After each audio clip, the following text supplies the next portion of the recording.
We're working on, well, we're working on Slick Rick. Got some stuff welded up on the struts, get it going. Let's see. All right, enough of that. We'll get back to that. All right, we'll get back to that. What? Dude, just give it just pop it one time. Don't hold it down. Just get it to spin. Yeah, like that, a little bit more. Keep going. Oh, hold on. What are we doing? All right. So, dude, it's working fine. Why are you like so scared of everything? I'm not scared. Oh, you're like, oh, it's the wrong Ava, one. you have polish and shit all over you now. It's all right, we'll get you shiny. Come on. Okay, Come on. I sent everything to Dieter's Custom Finishing. They do all of our polishing. Everything looks absolutely amazing. Great. So shiny. I sent all the V-bands, except for this one massive giant Probably the one that is really... the most visible. Yes, on the turbo. So, I'm going to polish it myself. I'm not trying to put Joe and those guys out of business. So far, my machine talks too much. All right. Fire that. I've already hand polished some, and I think it looks pretty good. Yeah, no, we're getting there. 4,000. All right. Pour that sucker.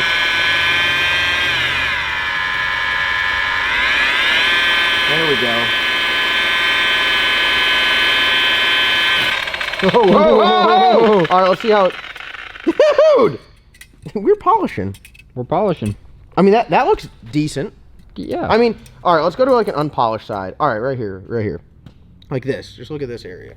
I don't know how it's going to react with this thing right here. All right, go ahead.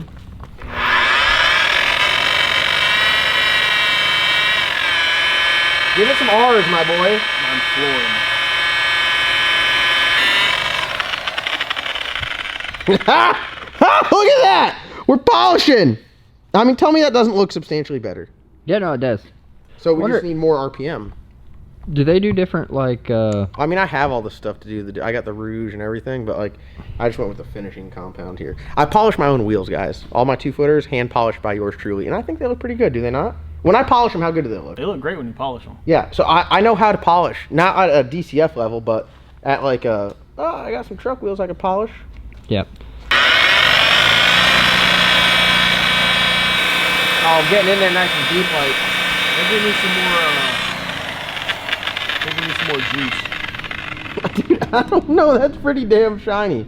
I pretty much, what I do, people ask me what I do for a living, is when David tells me no, that doesn't work, I show him how we make it work. Okay, I never said this wouldn't work. I said the Milwaukee one would work perfect because instead of using a 12-inch buffer pad, we could use a 2-inch buffer pad for a V-band. The Joes and Dirty Mike at DCF are watching this. They're like, oh shit, he figured it out. All right, here, just give me like just a little RPM. Yeah, just like that. There you go. The way I polish, the more RPM, the more shine. I feel like I'm in a danger zone right here. No, you're fine.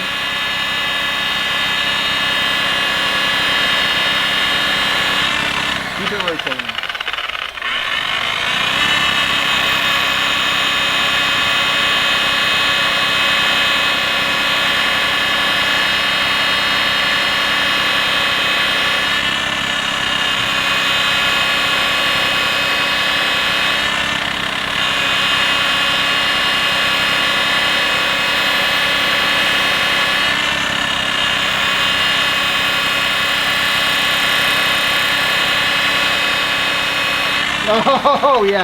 Oh yeah. I think we look at that, dude. Look at that. Everyone at home now is just gonna be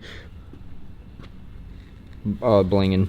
I mean, that's substantially better. Don't you? Like, yeah. Now here's the thing. I have to put a sticker on it with a disclaimer saying this exact item was not polished by DCF because I don't want people to get, a misunderstanding. This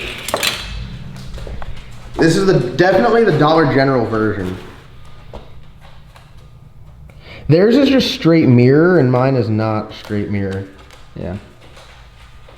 I think it's because they actually have to like have a compound because you can see some of the stainless part, like the finish and the material. This is not just like, hey, put some polish on it and go. This is like multi-step, legitimate polishing. Yeah, like wet sanded. Yeah. No, it's like 100%. Like yeah, like professional polishing. Yeah. At home amateur shit. Hopefully it blends in not enough where it doesn't stick out. What's going on? Not much. How you doing? No, man. You know, hanging in there. One slow person to another. No, man. Smooth brains? Yeah. No, who? Why you have Mason? Is Mason here? Yeah, that's the issue. Well, we got some stuff going on over here. We got the LP in the house. What are we doing on Cars Sunday? and coffee. Sunday? Push for Tots Drive. Southern Vines, Benson, North Carolina. Y'all come out. We're gonna have a good time. Yeah. Pittman said he's entering. Yeah, I thought you were entering. We're back here with All right, we got Shannon. Yeah, we got Shannon here. We, you know, whenever we do any sort of body work, fat work, supervision's finish, in the house. we get Shannon over here. Matt is actually fired. He went back to work for Odom Racing, so he's gone there. Seriously, I mean, he was back here for what, a day and a half, and now he's gone. So we're on the home stretch. Right before Matt left, he got the front struts and everything all finished up, and now we got to do a little patch on the firewall for where the brakes were. I don't know if we're really supposed to be using carbon. I mean, I guess as long as it's sealed up. I mean, Well, carbon melts under fire, doesn't it? It's not that big of a hole, and it's right in front of your leg, so it'll be We did some polishing on the oh yeah, we did. intake. Got some hardware in the burn down. We got to wipe everything down. Started to wipe down the front end, so wipe down one of the windshields. Spent a lot of time making sure we get our sponsor stickers and all that stuff together and everything right. And then here shortly it'll be paint everything, let it dry, and then literally final assembly. And then we got to do something about this tank. This tank, the material got contaminated, so it welded very bad. So it looks like Fido's ass. So we're gonna take this out, paint it black, sand down some of the places that are just a little bit rough. We actually have a new one on order that I think we ordered it through Oshcut, so it'll come here cut and bent, and all we have to do is weld it out. So that'll be nice. We'll get it done and get it powder coated. But just for the time being, this'll go until our new one comes in. We made some changes to this over the two previous tanks that we had, where we just put this big sump in here with a little bit of forward angle just to try to really make sure there's no fuel slosh. So that's the only reason why we switched this up. Also, it changed in volume. This is quite a bit larger. 2 sets of billet atomizer 700s and 3 700s in the charge pipe. It should go through a decent amount of fuel, so we should be good to go, fueled up here and ready to rock. Is that gonna be good? Or is that still too flimsy? no big deal. Tell me the most fierce step bit you've ever handled. That thing don't play no games. Row arc. Dude, you were over here with the row arc Bro. with the flat disc. Yeah, I don't know why I don't have the sponsorship at this point. It's serious. I practically do. It's the second hand. I got a second hand sponsorship. Everything they have, the grinders grind faster and last longer. The step bits drill faster and last longer. I mean, you can't go wrong with them. Look at this. He's cutting carbon with the scissors. I love it. You'll be impressed by how they cut. Those are the titanium Fiskars. Yeah, they actually cut Those pretty things good. are solid. I'm pretty sure that John was the problem with the scissors. He was over here like, Oh yeah, no, row arc spot. Code LS Nasty if you want to get some badass step bits.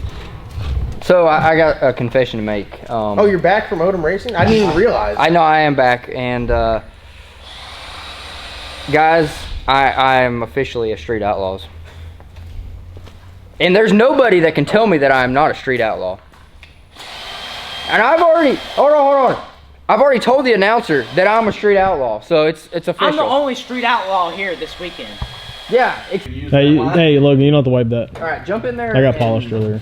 So Did you get wiped? Did you see the fingerprints on it? It'll all have to get wiped again because we it's got a gonna lot get more touched. work to do, Yeah, so. it's about to get grinded on and painted on, and All right, so we added a throttle return spring. that window looking good though.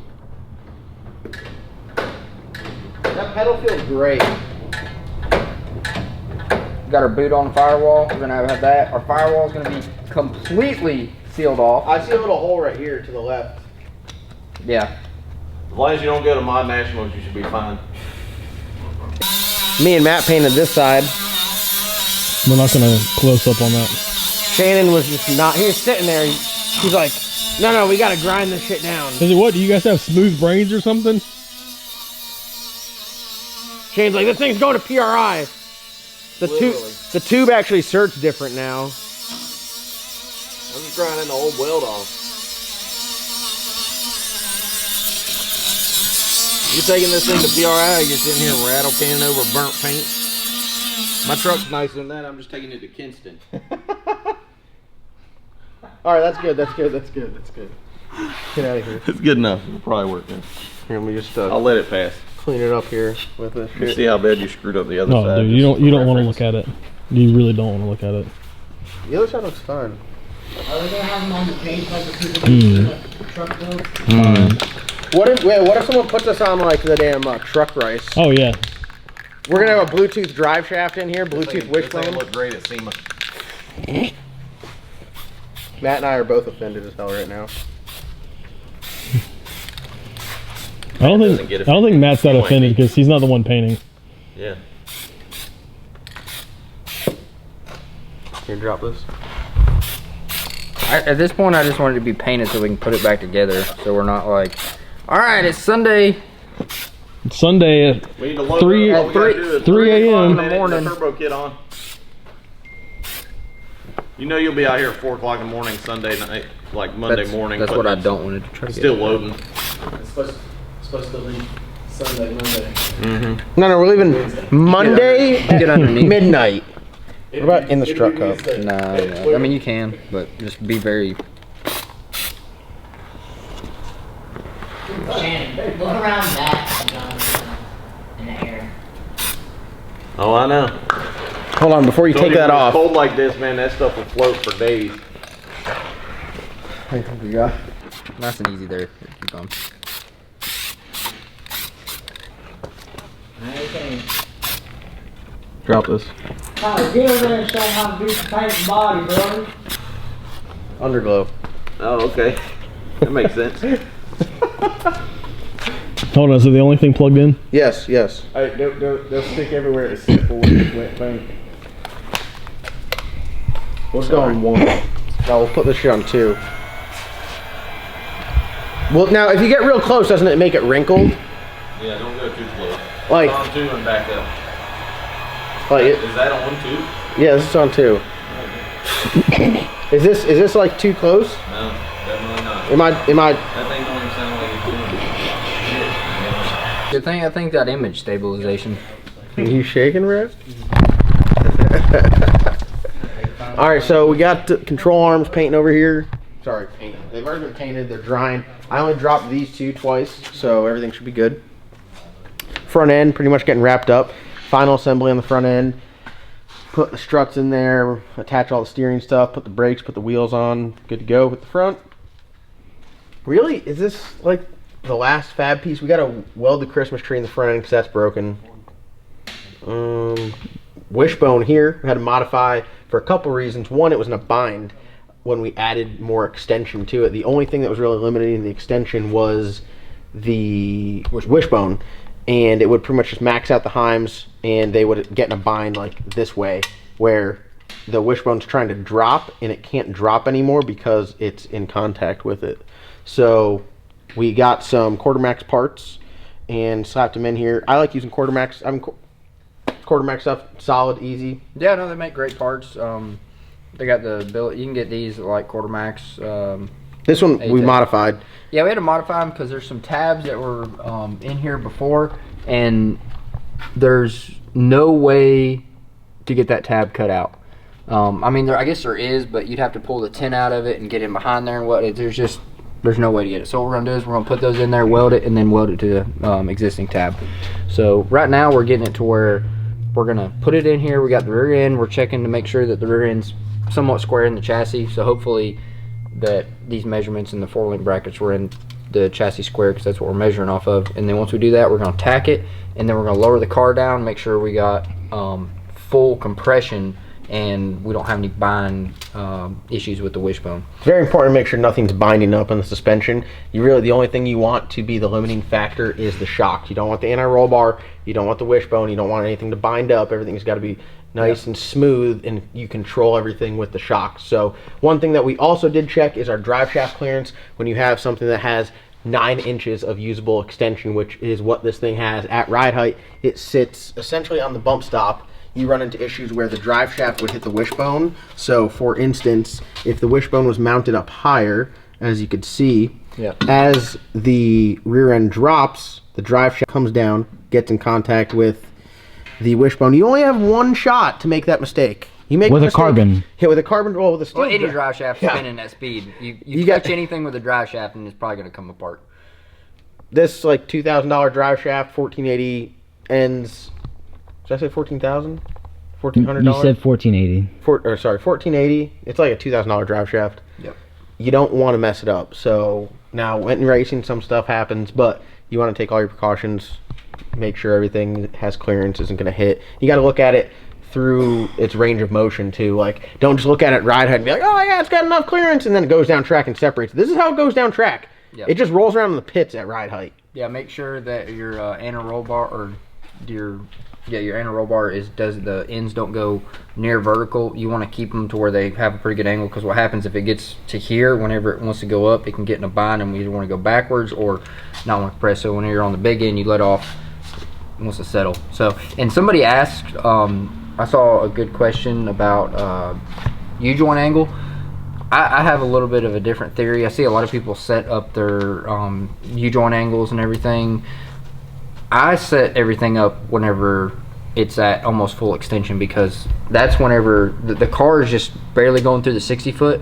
You know, it's staying at, you know, ride height for, you know, what, like 0.2 of a second maybe, and then it's starting to extend. You know, it's already halfway through its extension, and then by, you know, 1.5 seconds it's fully extended.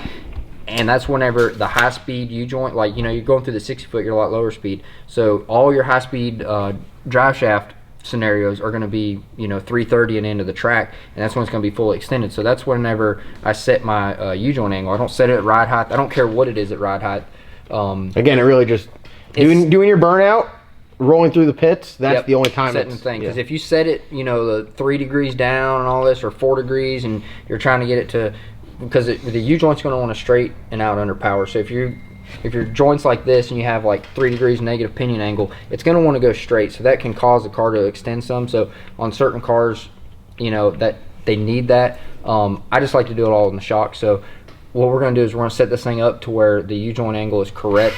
The transmission's near level, so this needs to be at the same. So you don't want it going up like this, you'd want this down. So like if this is level, you'd want this level at full extension. So we're going to set that up. We're going to make sure we got enough clearance here, but you want to show them with the angle finder? Yeah, we'll show them once we get it in there, and, you know, we're setting our pinion angle. But right now it's like there's nothing holding the rear end centered in the car. So Matt did his measurements, making sure it is centered in the car. So now we're going to get this tacked in there, test it at ride height, make sure it's not in a bind. Yeah, it actually,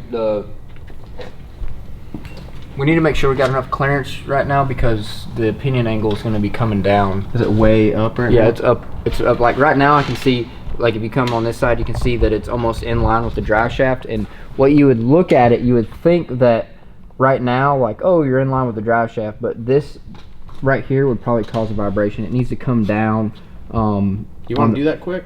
Yeah, we need to do that. We need to come down a little bit, and then that way, when we check everything for a clearance on a wishbone, you can do that, because that's another thing. You gotta want to set everything up before you do your wishbone, because if you set it up and you don't have everything in there just right, and then you start actually setting the car up to go down the track, and you're like, oh, well, now I'm limited. I can't run the correct pinion angle. So the first step of going fast is you have to grease all your Zerk fittings on your control arms. Yeah, because, you know, as they slide in and out, you want, you know, complete unrestricted motion. Now, can you give that motion again? So, yeah. So any kind of unrestricted motion on this bad boy right here. So we removed the lower control arms because they're in the incorrect angle. No, I'm not saying that they're incorrect. Everybody's got their own theory on what suspension geometry. Yep, you know, that's something that can be argued to the end of time. For us, we run a pretty unorthodox. We've had a number of people look at our suspension and they say, "Oh, that'll never work."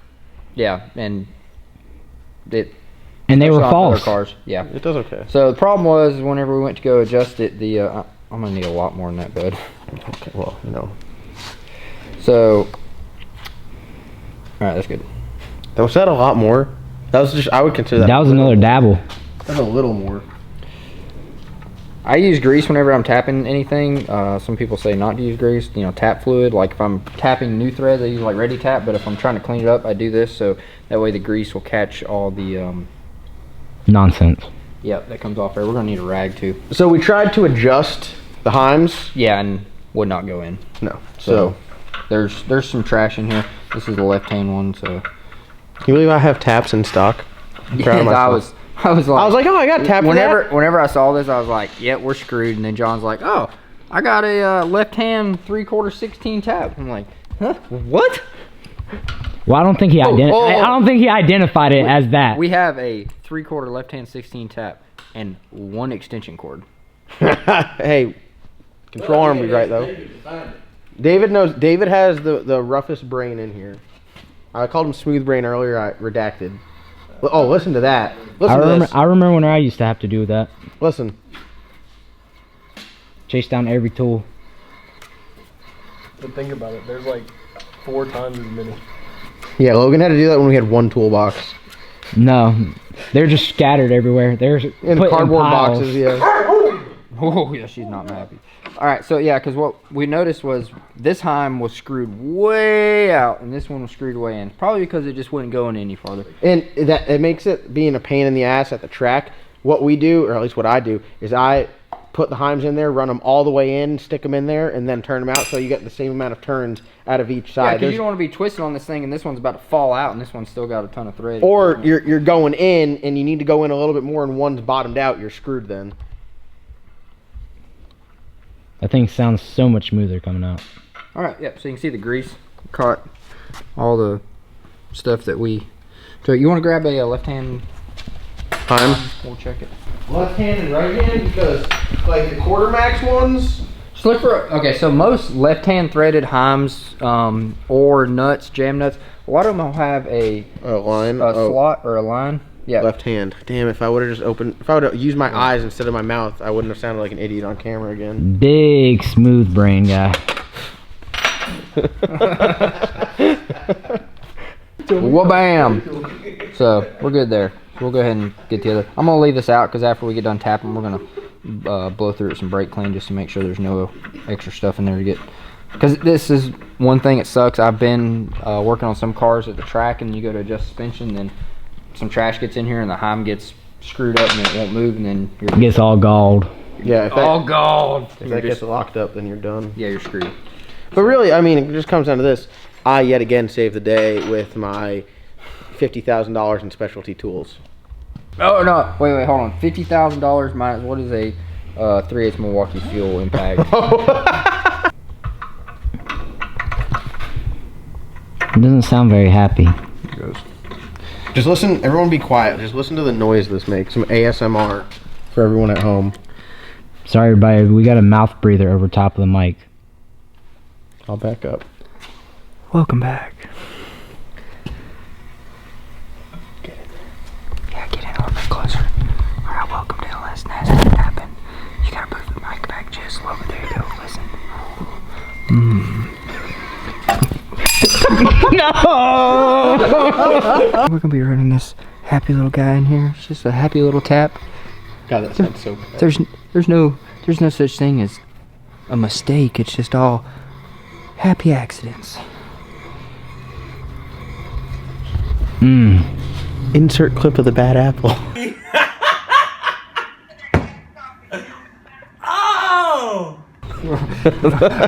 Hold on. I think that one's got some depth on her. Listen to it now, though. It does. He terrifies me with this tap because how short it is, because it's gonna like. You go in too far. Yeah, well, I mean, out. yeah, you should be able to get it out, but sometimes like we'd be cutting this thing off with a grinder and then Leaving it in there. leaving it in there.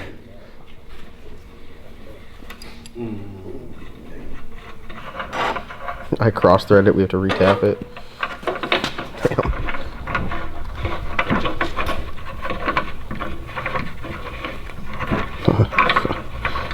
Wait, hold on a second. Give me that. I was like, dude, I started going the wrong way with it. I was trusting John picked up the right one. I was like, yeah. I only saw one. I'm not gonna lie. Big 2 monkeys. Big smooth brains here. 2 monkeys, 1 rod. Hello. What's up? Hey, how are you? Fine. I assume you want me to tell this guy now. What's he asking? He wants to know if you'll trade your turbo motor for a 5-inch Fulton motor. What does he think? My brain's smooth? Well, that's kind of what I was getting at. Yeah, no, I don't want no nitrous motor. Tell him we got enough boat anchors around here.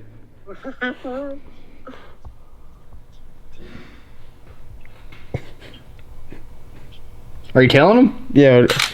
Is he 3-weight in here or something? Is that the awkward laugh? No, he texted me and because, you decided to put my phone number on your ad. I forgot about that. Why are just get it through the washer and then I'll move this. Well, you need to go down. I can't see once I get it through the washer. I can see on this side. Hold on. Let me hit it with the impact. Alright, yeah, hit it. Just cram it in there. Like, actually hit it.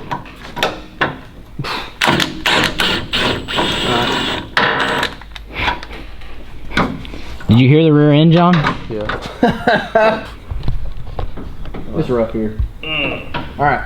Why does this one have so much damn preload in it? I'm holding David's chair down while he's there.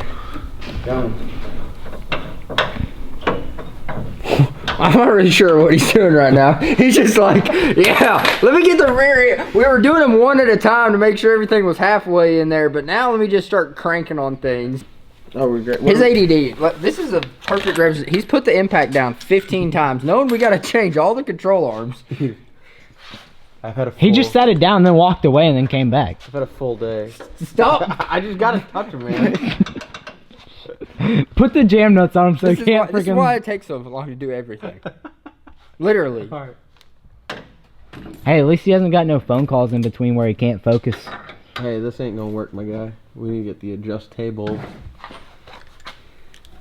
Dude, you have the smoothest brain in here since David left. I know that's a lie. Right there's the smoothest brain. Dude, zoom the hell out. Alright, don't take that out yet.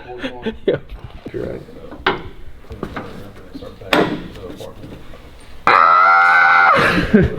Here you go, Daddy, come get it. Daddy's here. Yeah. Which way is it going? Towards? Yeah, towards me. Hey, he had to ask that. Either it started to get looser or the nut's getting under. Look at that. I didn't even have to make a noise. Didn't even have to give the tennis grunt. That was for effect. Don't loosen it up all the way because you're going to have to get that loose and you don't want the whole thing. This one's going up. Yeah. Why is it not tightening up on that? Because it's not close to it. Oh, sorry. I'm sorry. It was close enough. It looked close. Why weren't you trying? Brother. Goes back, tightens the other side. Again, this is why everything takes so long. What do you need to do? Did I tighten the shit out Yeah, of it? you need to go. Where's my Adderall? Hey. This is how smooth his brain is right now. Dude, I just tightened the shit out of it. It's not coming off now. Your daddy. I thought you were poking me in the stomach. Bro, look at this. Why would I be poking him? That's why I looked at you. Tickle, tickle, tickle. I'll punch myself in the head here. Oh. Cut to the drive shaft Alright. for some shit. No, it's just, oh god. Fucking tighten the shit out of it. Oh my god. I need to go to bed. I've been at it too long. Alright, I know how tight these can go now. Get the impact. No, it might not because go on this side. It won't fit on that side, bro. You just did the rear end. Yeah, there's a bar in the way. Oh yeah, that fits. Oh. I'm not editing any of this out.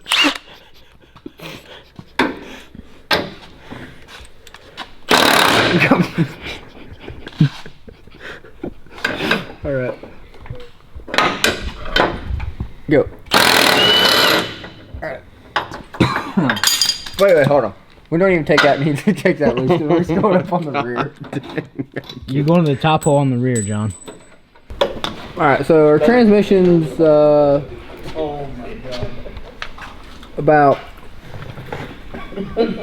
half degree down, and our pinion is about 6.7 up. So what we're going to do is we're going to shorten the upper to bring that down. Now we're not going to be able to get it exactly to where it would be like, ideally it would be if that's down 7, then this would be the same way to keep the U-joint, because what happens is whenever they're offset, whenever it's rotating, the U-joint, so the U-joint cap's spinning and this one's spinning, whenever they're at different angles, this one has to spin faster or slower depending on the angle, and has to speed up and slow down, and speed up and slow down, speed up and slow down. That's what causes vibration. There's no way.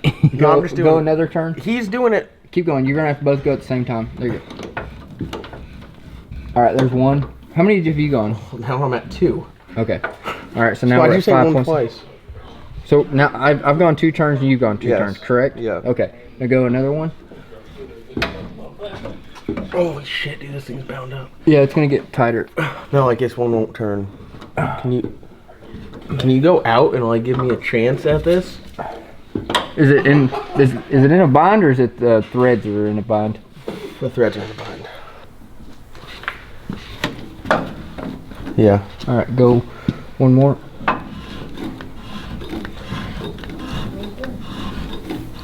All right.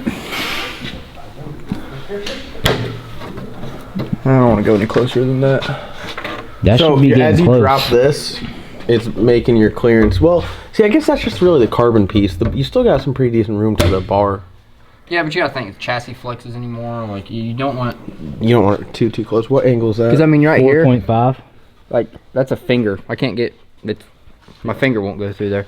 So we're gonna check it up here. Make sure we're not close anywhere else. This is where you're gonna have 95% of your issues with your rear cross member. You think that would make a vibration? Yeah, I think all race cars vibrate. No, I'm saying like enough to be like, holy shit. I don't think so. Well, John, the only time he goes holy shit is whenever the transmission's about to sit in his lap. Yeah. So the only other option now, since we can't get any lower here, it would be to change the ride height of the car to where you have the same amount of extension, but the car sets lower. But the car's already slammed, so when you start using 9 inches of travel, you start getting into that. Which is so extreme. Yes, you're going from one extreme to the other, so you just kind of have to Deal with one of them. Yeah. I think this is fine. Yep. So we're gonna leave this here, and now we're gonna put the wishbone in here, and then check for clearance on our wishbone right here against our drive shaft. Because that did drop. You want to go ahead and square it back up? No, we're just checking our clearance right now. All right, Clarence. You know Clarence? All right. Do you know Clarence?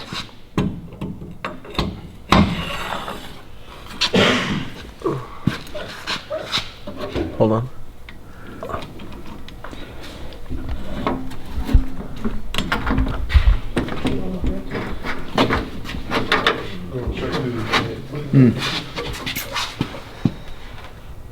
It's not hitting there. Oh, it's hitting the washer. It's hitting the hole. I mean, it's got to go up a lot more. Whenever you have a single-sided tab like that, you always try to, like, it's hard as hell to weld inside there or weld way in there, but you want to wrap it as much as you can. Hold on to the rear end. Where are you going?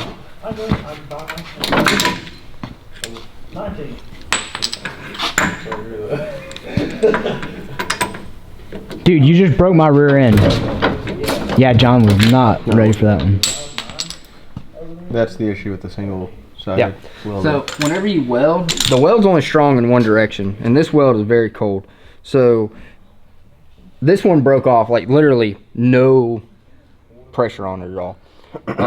If you wrap even just like this much of it, like that's why you run a torch has a large cup like this, because you can run a lot of tungsten stick out. It's where you can run your tungsten like way out like that, and you can actually weld in there, or at least wrap the corners as far as possible, because even if you just wrap it just a little bit, that'll give it more strength this way, because both of them together will not want to go this way, but it's still like you saw how much if force. you get a crack in one for some reason because it shakes the tire so bad, then all it needs is a little bit of side load one way and it's breaking off. So do like a triangulated one like we did on the sheet. No, you don't have to do that's it a whole different triangulated, style. but instead of welding it like here, so what you do is you'd weld it, and definitely more temperature because this one's very cold, and then also Another try to beam. wrap around the inside and the corners as much as you can. That way, if you did that, whenever I tried to break it off, I wouldn't have been able to break it off. It would have Hey, just it's been easier to clean up now. yeah. No, I mean, so that's one of the things you want to watch out for whenever you're welding or building a rear end, especially something like this. I mean, it has, and the worst thing is the Wishbone has a ton of side load. It has no load this way, but it's all this way. We put some in there where it's a circular Bushing welded vertical. bushing. That's how I like to do these. And you weld all the way around. Yep. And then it's got a piece that goes on top of it that welds all the way around the outside, Yep. and then it bolts through it. It is by far the strongest way. Not going to be able to on this because the drain's in the way. Yeah, like the Rhodes race car one, that's how it is. I mean, you could do that. You could just run this in here because, you know, if you're going to drain it, you could drain it somewhere else or just pull the third member out of it or whatever. But if you're going to do just tabs off that, they need to be actually welded out all the way. Any tab, like when we did the front control arms, when you do anything like that, some of them are really hard to get as much weld, like the whole entire thing welded on both sides, but just as long as you wrap it and get some extra weld in there, that's what you need to do. And the temperature, like that was definitely too cold. So, well, stuff to think about whenever you get a race car. A lot of tech in today's video. Yeah. All right, well, It's going to wrap it up, guys. Don't forget, go to lsnash.com, get your win. Hot Lizard. The Lot Lizard F450. It's badass. Toys for Tots going on this Sunday, Southern Vines. Be there, bring a toy. It's in Benson, North Carolina. If you guys got to drive, wake up early. We hope to see you there. Burnout contest. $1,000 goes to the winner. Winner better donate that to the Toys for Tots we're fighting in the parking lot. Other than that, I think that's going to wrap it up. Getting ready for PRI, crunch time. We're not in full-blown crunch time yet, but we're close to it. That's not going to take too long. Polishing and getting everything together, getting the wiring resituated, getting the controllers back on there. You know, we're not in, I don't think we're in a... I think still tomorrow. Monday will be crunch time. I think tomorrow we could still have it done. By tomorrow night, I think tomorrow night we can have the car on the ground, yeah, and fired up. then you still got Friday, then you still got Saturday. Like, we got... Yeah, I think we could probably get it. I mean, honestly, we can get it done, so. Yeah.